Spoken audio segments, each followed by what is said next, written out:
હું જે મનમાં યાદ કર્યા હતા તમને અને સાહેબે તમને ફોન ના તમારું રવિભાઈએ કીધું હતું કે અમે કાલ અમે આવો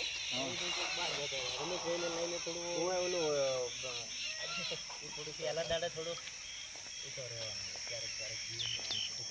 એટલે સુકૂન કહેવાય પણ આમ તો